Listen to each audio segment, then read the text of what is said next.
Good morning, all. It's April 24th, and we're in Luke 22, and actually starting the Judges cycle as well. And it's hard to resist going to the first kind of introduction in chapter 2 of the cycle that is going to repeat itself through the time of Judges. But I wanted to spend our time today instead on Luke 22.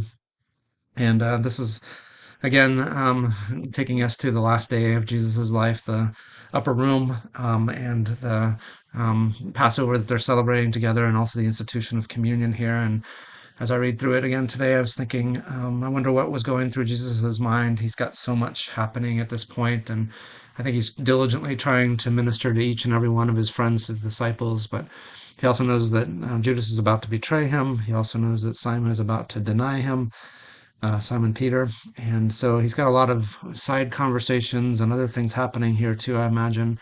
I also have to think that he must have been trying to spend time with each one of those individuals kind of on a one-on-one basis.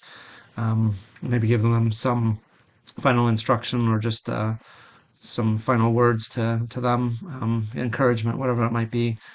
But I guess I would take it to the end of this one here, and Luke 22. Verse 31, it says, Simon, Simon, Satan has asked to sift you as wheat, but I have prayed for you, Simon, that your faith may not fail. And when you have turned back, strengthen your brothers. But he replied, Lord, I am ready to go with you to prison and to death. Jesus answered, I tell you, Peter, before the rooster crows today, you will deny me 3 times. You'll deny 3 times that you know me. And man, that's an awkward and difficult conversation, I think, for both of them.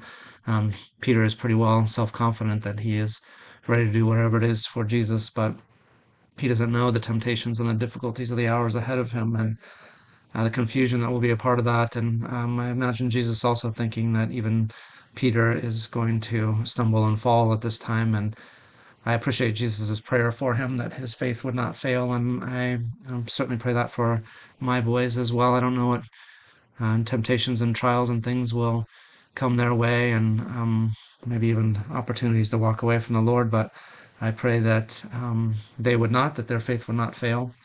And it reminds me again of that judge's cycle a bit. There's a time of confidence when the judge is helping them out and kind of reducing their anxiety and their misery.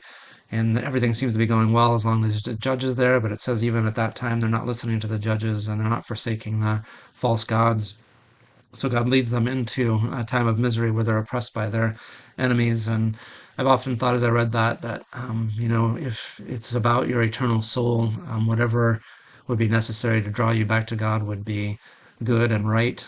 But it certainly is hard to think about friends, relatives, certainly our own sons and daughters, struggling with these temptations and difficulties and walking so far away from the Lord, and then Him forsaking them or making them miserable in their lives with intention that they might come back to Him. It is worth it in the end if they do, but it certainly is a painful process when you see people wandering away from the Lord, wishing that they would come back. So Jesus certainly felt that with His disciples too. So it's good to see Him praying for those as we pray for people that we know are in misery and need to call out to the Lord.